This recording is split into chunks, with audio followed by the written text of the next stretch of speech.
What is going on, guys? Welcome in today's video on how to download the game Into the Dead, Our Darkest Days on PC. So for the first step you will need to open your Google browser, and before we start I would like to ask you to subscribe to our channel and like the video. Now if you buy games at Steam it can get really expensive, especially the latest ones. Plus downloading from random websites can lead to viruses and nobody wants that. But don't worry, in this video I will show you how to download without overspending and keeping your PC safe. Now go to your Google browser and we need to locate this game first on Steam and then we can proceed to another website.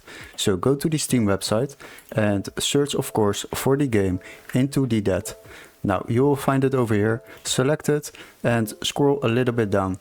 Then you will see that there is a free demo available, but we would like to download the full game without overspending. So what you need to do is go to the link in the video description and there you will find a link which says find game here. Click on that link and you will be redirected to this website. Now we will search for the same game. So go to the game and then search for it, Into the Dead. Now after that select games on the left side, then sort by price lowest first. Once you have done that, you will find different options. Two important things is the version for PC of course, and that it can be activated in your country, so this text needs to be marked green. Now search for the cheapest one, select it, and as you can see we can already download this game for just €12.41 instead of €24.99. And this is how you save yourself a lot of money while downloading games online.